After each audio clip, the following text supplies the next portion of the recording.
All right, let's go ahead and kick off learning about Core ML2 with an awesome new feature that's come with all of these new updates, and that is CreateML. It's the ability to create your own machine learning models, and Apple has made this very simple. Essentially, it's broken down into two categories.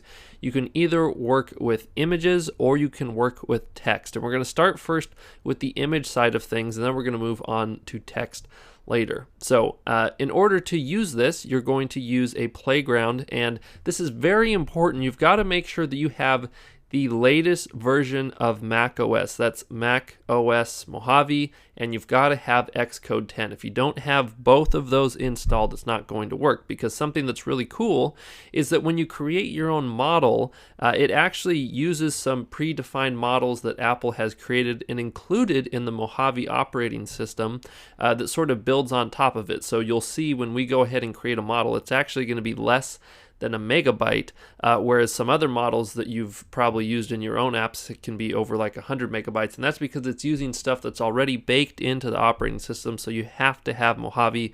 You can't do this with High Sierra or anything below before that. So let's go ahead and get started. Let's fire up Xcode. Again, remember macOS Mojave and Xcode 10 to get this to work, and we are going to be using a playground to do this. Okay, and there's really not a lot of code that we need in order to get this moving. Make sure you select Mac OS, then hit next. Okay, and I'll just go ahead and throw one here on the desktop. And this will, really tell you whether or not you have the right implementation, whether this next step works. The first thing that we need to do is import CreateML UI. So I'm going to do my import CreateML UI.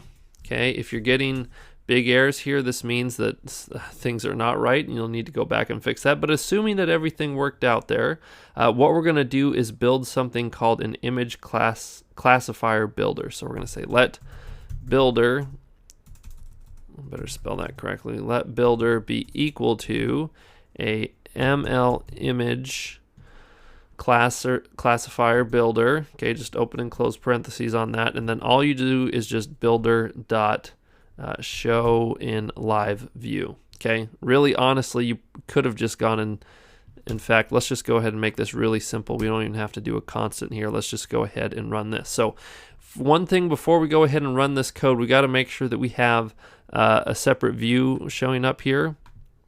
So I'm going to go ahead and bring up, oh, here it is, the you got to have the dual screen going on here. I forget what the official name of this is. Show the assistant editor.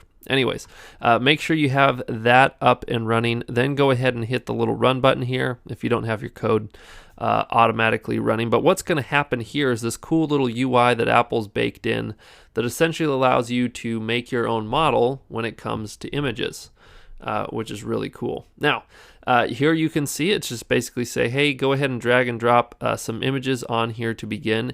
And this is the way they've made this work. So I have this folder here of photos. And essentially what you do is you are trying to train the model to identify different things about different parts of images. So for example, I want to have this model distinguish between bagels and donuts. Right, so I have a folder with some pictures of bagels that I just downloaded from the internet.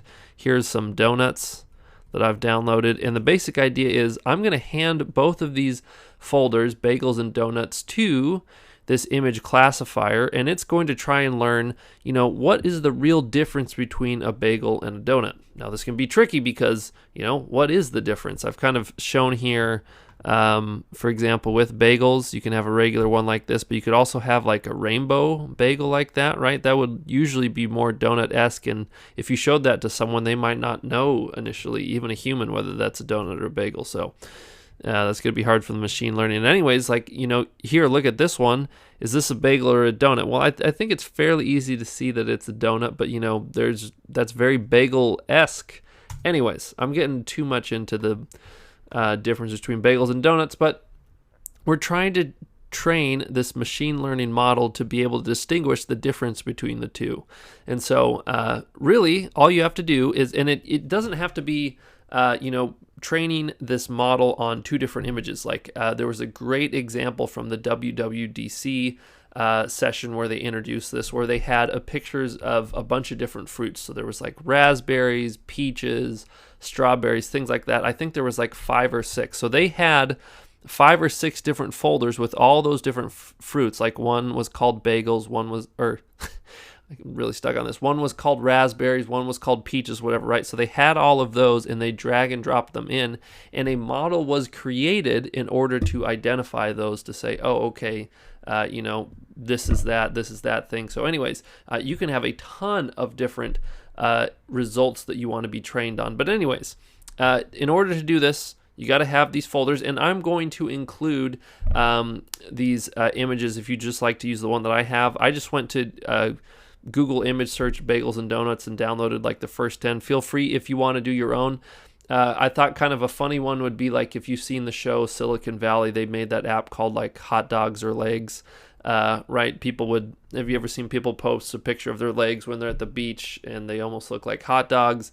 So it's kind of a funny play on that. And, you could do that for your machine learning training. You could go ahead and do the apple example with fruit. You could do something else with, trying to determine, I guess, man, all these things have to do with food. What are some other things that we could use this for? Maybe trying to identify a type of car, like, put these are all Toyota Corollas, and then, these are all Teslas. Can the model determine when it's a Tesla, when it's a Corolla? I hope it could do that. But anyways, there's lots of different things you could do. I would encourage you to do your own, although if you'd like to use mine, I'm going to have that included in the project source files you can just get in the next lecture. But anyways, what we're going to do here is we're just going to take this train, so I've got the bagels folder and I've got the donuts folder. And so Apple typically recommends that you have a folder that contains all your information, and it's supposed to be your training data. So drop images to begin training. And so that's what I have here. You're separately supposed to have a folder of test data that you can come back and say, okay, once I've trained it, I should test it with these images to see if everything passed. So images inside of your training and your tested data, they should not be the same, because it's like, based on these things, can you distinguish what's over here? So anyways, once you have your folders directed, this has been a lot of buildup just to say, I'm going to take this train folder, I'm going to bring it in here, and just to point out here, there's nothing special about the name train here. That's just what I decided to call my training data folder. I'm just going to drag and drop this right onto there. Now this will take a second. Apple's going to roll through all these different pictures here, and you can see here's the little output of what it's been doing here and how long it took to process all these different things here. But it was able to successfully create a model.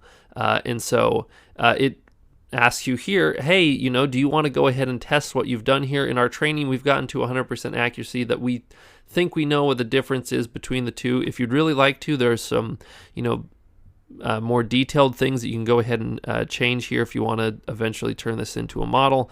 But what we are going to do is come back to our folder here, and I'm going to drag and drop this testing data, which again, it's got to have the exact same name here. Like if these folders are called bagels and donuts, these folders got to be called bagels and donuts. So I only have 2 testing images. Apple usually recommends like 80% of your images should go towards training and the last 20 for testing, but you can sort of decide how you want to handle that.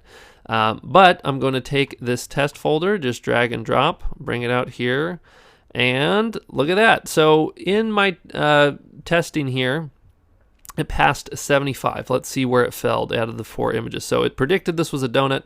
It actually was a donut. It predicted this was a donut, and it actually was a donut. It predicted this was a bagel. It actually was a bagel. And wouldn't you know it, it's this rainbow one. It predicted that this was a donut, and it was actually a bagel. Now this is one where, a human could get tricked. So, it's kind of hard to say what it is. And look at this. This is pretty cool. You can see the confidence. Like you can see it was teetering on the edge here. It's like, I'm pretty sure it's a donut, but it also could be a bagel, right? Like it wasn't 100% there, as with some of these, it was like really sure. But this is kind of interesting that like, and I had mentioned like, this is kind of the same color as bagel shape. Well, it's saying I'm 95% sure this is donut, but there is a slight chance that it could be a bagel. So anyways, there's some really cool things that you can do with that. All right, so once we have this in place, once we've been able to do this, we can actually take this model and use it inside of our own apps. We really can do that. And I'm going to give this a different name rather than image classifier. I'm going to call this bakery classifier. I think that's kind of a fun little thing to do there. And you can change any of these things that you want. What version, license. For license, I'm going to say do whatever you want. Description, a model used to trained using CreateML. For the description, I'll call this like donut or bagel. We'll save this, okay? But once you have this, it's really just dragging and dropping this, taking this, and dragging and dropping this onto your desktop or wherever it is that you'd like to save it. But you can see we now have this bakery classifier.ml model, and if you want to make a new project and drag that in there, you totally can. And that is what we're going to be doing. I'm going to go ahead and wrap up this video because I wanted this to be just about how you can do this CreateML just here inside of the playground. And it's important to note you can only do this in the playground. You can't like add this code to a iPhone app and have this custom UI show up here to make this all work. No, this is something just inside of a playground. And with that, we'll go ahead and wrap things up here. In the next one, we're actually going to be implementing this model to make an app that can distinguish between a bagel and a donut. But for now, we'll go ahead and keep things where they're at.